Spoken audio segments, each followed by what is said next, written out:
આજ આપણે લોકો તૈયાર થઈ ગયા કે આપણે બધાએ ત્યાં રેલીમાં જવાનું છે અને છેલ્લી ઘડીએ પોલીસ પ્રશાસન અહીંના નેતાઓના ઈશારે આપણને પરવાનગી નહીં આપી। આજના કાર્યક્રમ માટે પણ આ પોલીસ પ્રશાસન અને અહીંના કેટલાક નેતાઓ કાર્યક્રમ ન કરવા દેવા માટેની કામગીરી કરવામાં આવી।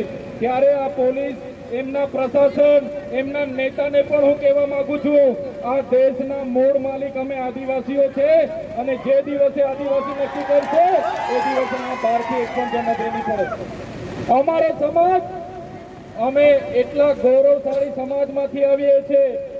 તમે બિરસા મુંડાનો ઇતિહાસ વાંચી લેજો, તમે તાત્યા માવાનો ઇતિહાસ વાંચી લેજો, હાથિયા નાયકનો ઇતિહાસ વાંચી લેજો, તમે ગોવિંદ ગુરુનો ઇતિહાસ વાંચી લેજો।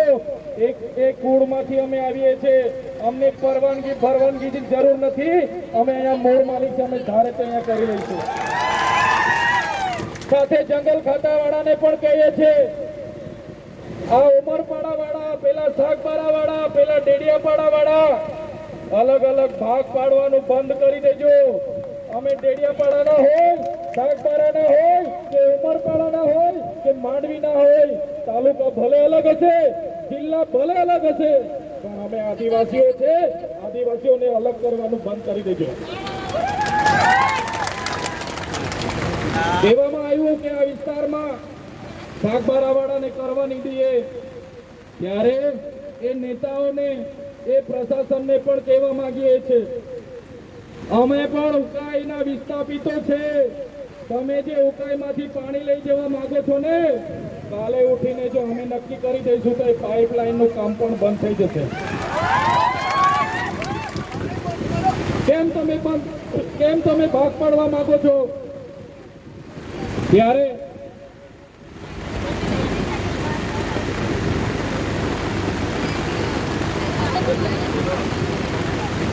આપણે મૂળ માલિકો છે।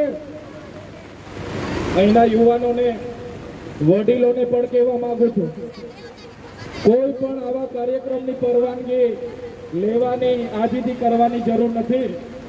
કાર્યક્રમો કરવાના અને કરવાના, એમાં કોઈના બાપથી ડરવાની જરૂર નથી। આપણે એક કુળમાંથી આવીએ છીએ। તમે રામાયણ ઉઠાવીને વાંચી લેશો, રામાયણમાં જે સબરીની વાત આવે છે, એ સબરી આપણા પૂર્વજ હતા। હનુમાનની વાત આવે, નિષાદની વાત આવે, એ આપણા પૂર્વજ હતા।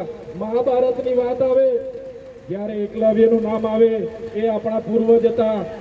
તમે જોઈ લો મહારાણા પ્રતાપની સેનામાં જે આખી ભીલોની સેના હતી, એ જ પ્રકારે આપણે છત્રસિંહ શિવાજી મહારાજની સેનાની વાત હોય, એ પણ આપણા ભીલોએ લડ્યું છે। ત્યારે એક કુળમાંથી આવીએ છીએ, એટલે કોઈના બાપથી ડરવાની જરૂર નથી। તમે જોઈ લો આઝાદી 78 વર્ષ થઈ ગયા, આઝાદીને 78 વર્ષ થઈ ગયા। વિકાસની મોટી મોટી વાતો થાય છે, અહીંયા વિકાસની યાત્રાઓ નીકળે છે। આજે પણ આદિવાસી સમાજ પોતાના હક અધિકાર માટે અહીંયા રોડ પર બેઠો છે। આજે પણ આદિવાસી સમાજ શાળાઓ માટે રોડ પર ઉતરે છે। આજે પણ આદિવાસી સમાજ શિક્ષકો માટે રોડ પર ઉતરે છે। આજે પણ મારા યુવાનો ભણી ગણીને નોકરી માટે રોડ પર ઉતરે છે। જ્યારે દેશને વિકાસની જરૂર હતી, આ વિસ્તારોમાં મોટા મોટા Narmada dam, Ukai dam, Kadana dam, એવા ડેમો બનાવવામાં આવ્યા। જ્યારે સરકારને આ વિસ્તારમાં લાકડું લઈ જવાનું હતું, રેલવે કરવામાં આવી, રોડ કરવામાં આવ્યા, નેશનલ હાઈવે બનાવવામાં આવ્યા, કોરિડોર બનાવવામાં આવ્યા, ત્યારે પણ આદિવાસીઓએ યોગદાન આપ્યું છે। આ વિસ્તારમાં કોલસો કાઢવા માટે જીએમડીસી આવે, ત્યારે પણ આદિવાસીઓ યોગદાન આપ્યું છે। આ વિસ્તારમાં મોટા મોટા કારખાનાઓ આવ્યા, એ કંપની જીએમડીસી, જીઆઈડીસી માટે પણ આદિવાસીઓ યોગદાન આપ્યું।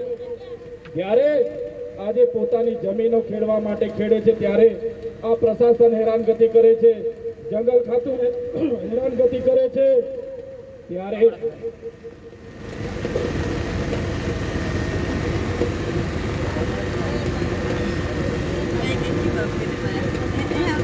બોલો ગોરું દઈ ગયું, બૂમ મારી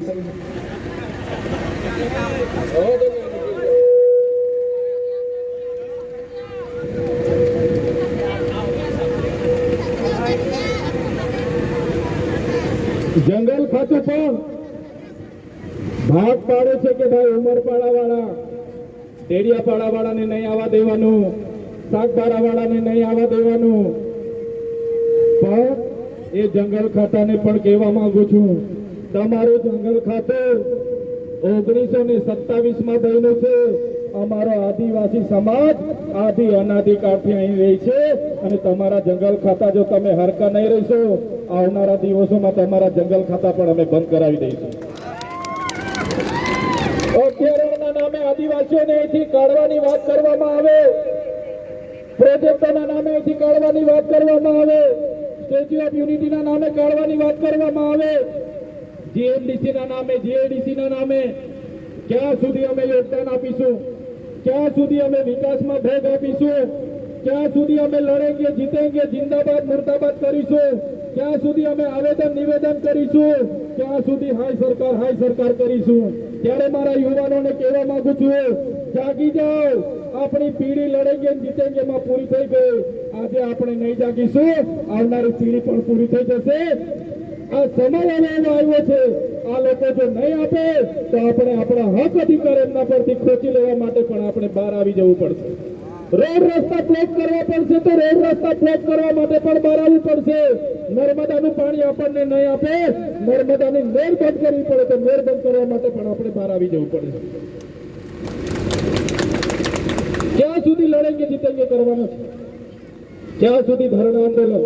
ત્યારે આજના આ કાર્યક્રમમાં જે પણ લોકો આવ્યા છે, તમામ ક્રાંતિકારી યુવાનો, આગેવાનો, માતા બહેનો, વડીલો, તમામ લોકોને જોહાર કરીશું. અને જ્યારે પણ હક અધિકારની વાત આવે ત્યારે બધા લોકો પક્ષ પાર્ટી ભૂલીને, સંગઠનો ભૂલીને એક મંચ પર આવી જવાનું હોય છે. અને આજે બધા આવ્યા છે ત્યારે બધાને ફરી એકવાર જોહાર, ગુણગુણાન જિંદાબાદ કરીને વારી પૂરી કરું છું. જય આદિવાસી, જય ભારત.